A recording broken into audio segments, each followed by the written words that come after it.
It's pretty amazing seeing all the energy around Northern Exposure from its streaming on Amazon. People are really into it.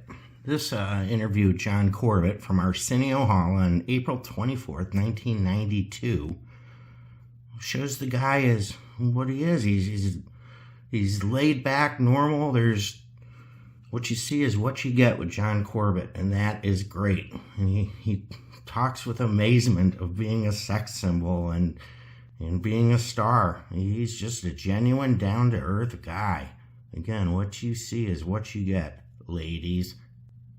ARSENIO HALL SHOw is brought to you by Sprite. It's the only soft drink with the great taste of lemon. And by Hyundai. Yes, Hyundai, makers of a full line of quality automobiles at an affordable price. And promotional assistance provided by MasterCard, the card that's accepted in over 9 million places. No wonder no card helps you master more moments than MasterCard.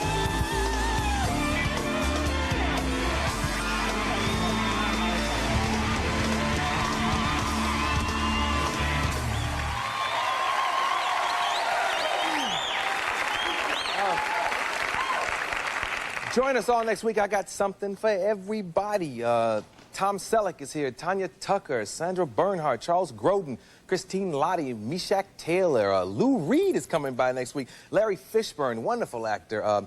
Gloria Steinem will be here. The Sugar Cubes, Travis Tritt, Courtney Cox, Sybil Shepherd. Spinal Tap. It's back. It's back. It's going to be a great week. My next guest is quickly gaining fame. With many female admirers and male admirers as the quirky DJ Chris in the Morning on the hit series Northern Exposure. And I have a clip for you. Action, Sandy. Just got to do something bad. John Corbett.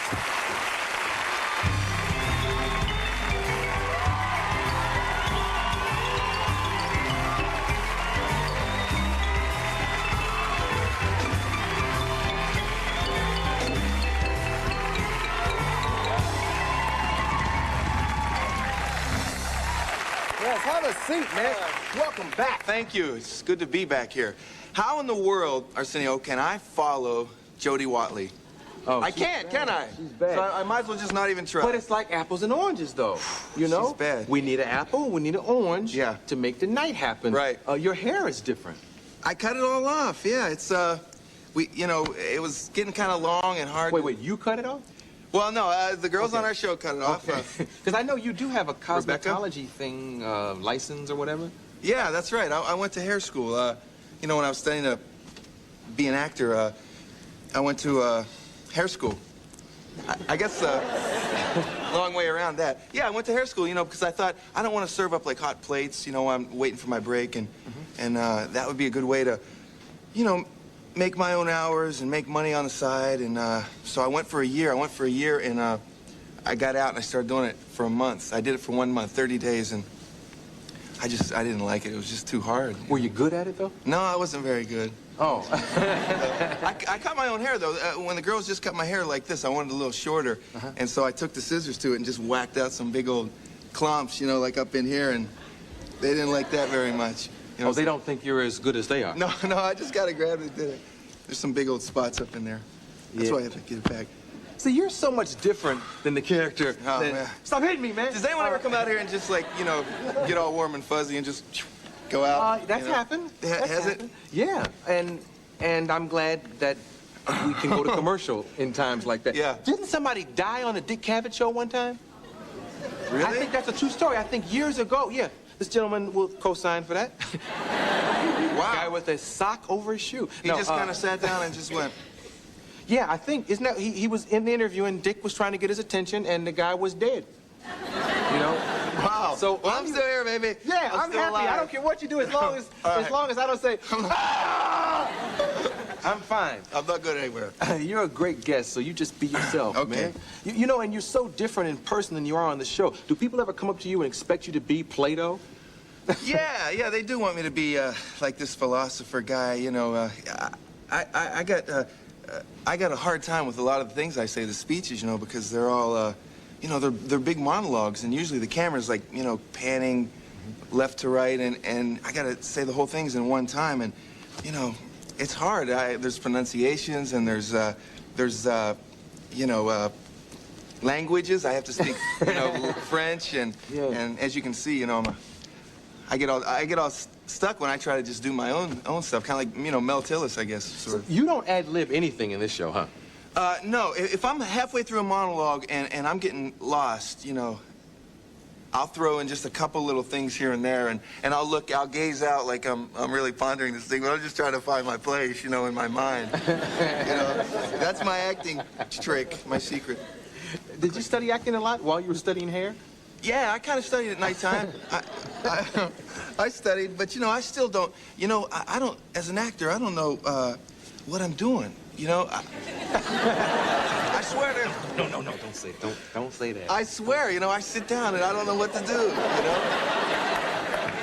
I sit down in front of the camera and the camera goes and they say rolling, whatever the rest of the stuff is they say, go, and I just start to go. And most of the time, I don't kind of know what I'm doing. I'm just, the only thing I'm doing is trying to remember how much I have to say, and the rest is just coming out. Don't they say the best acting is no acting? Yeah, I guess they say that. I think they do say that, right? Yeah.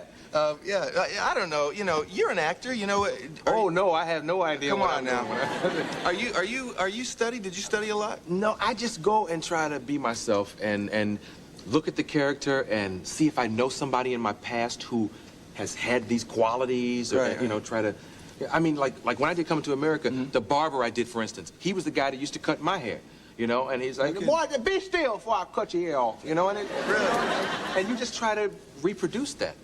And was that when you were really young, or when you were a teenager? Or? Yeah, he was. As a matter of fact, me and Eddie both patterned the barbers after barbers we actually knew. Wow. And so I don't know what I'm doing, man. I just go out there and try to make people laugh, Yeah. Do you get nervous, like when they, you're right in the middle of this big thing? Now. You are? Right. I'm always nervous because I think you do your best work when you're nervous, and the key is just to work through the nervousness. If the nervousness stops you, you're in trouble. But if you work through it, I think it's a positive, motivating force. Right. Yeah. And sometimes you when you watch it back, you do get this little, maybe, I don't know what it is, a shake or a little thing in your eye that happens, and you kind of remember, man, I didn't know what I was doing there, but it looks interesting, Yeah. I think that's the thing, right?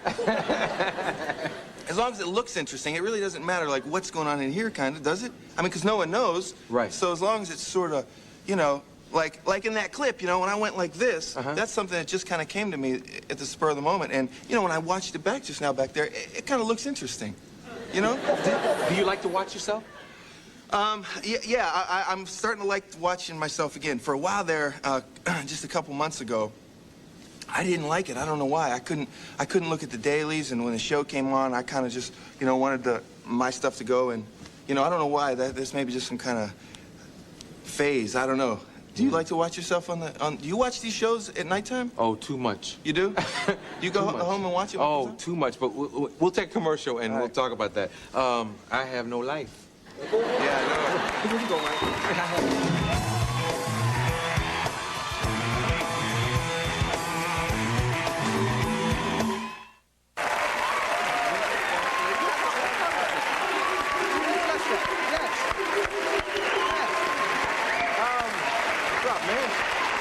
Are you getting used to all this? I mean, your show has been picked up for like 2 years or something, and you're famous, man. Famous? 2 years? Yeah, no, absolutely not. I'm not getting used to it. It's the wildest thing. I worked in a steel factory for like 6 years before all this, and we were just talking about it kind of at the break there. Like, you never feel like, when you wake up in the morning, you never feel famous until you get outside.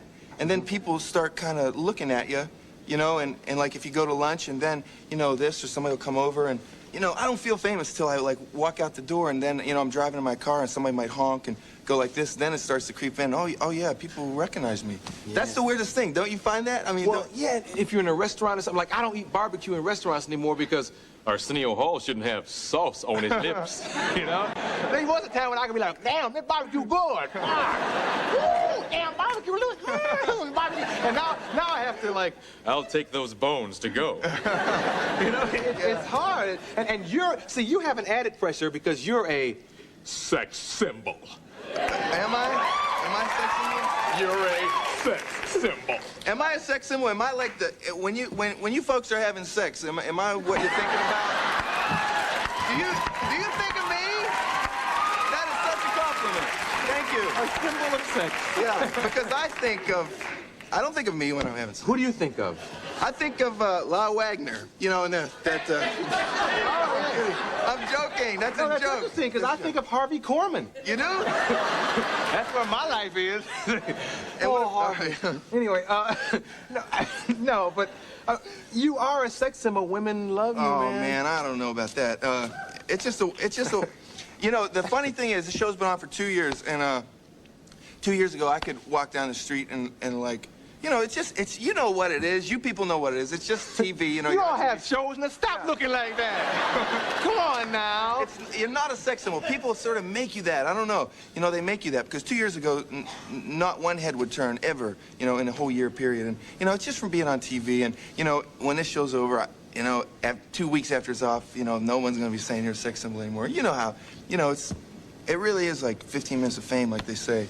You know, and if you know that, then it's cool. If you don't, you know, man, you're in some trouble, I think. You know, big trouble.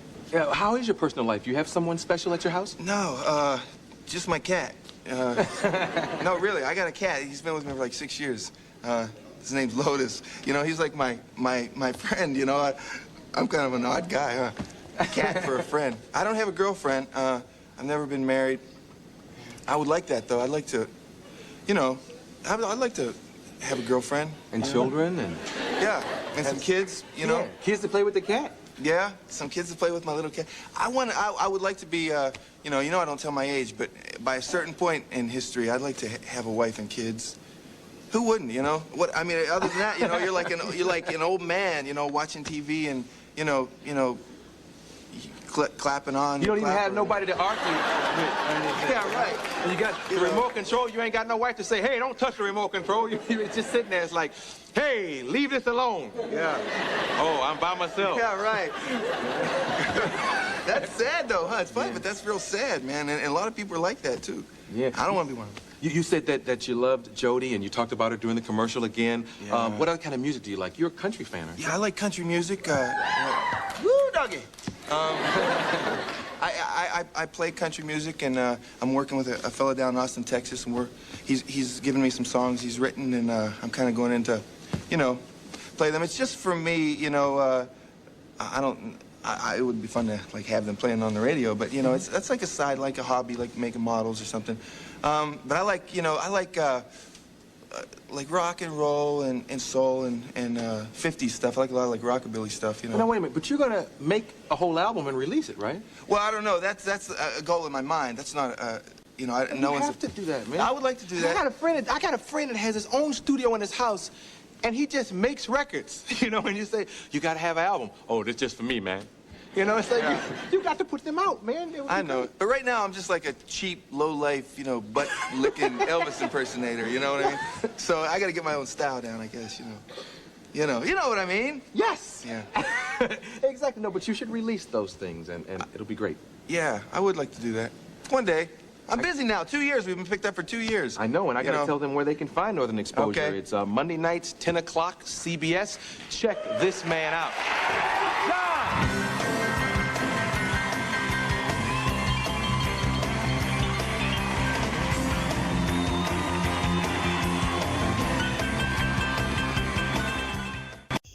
Thank you for watching Cleveland Live Music. If you like what you see, hit the subscribe button.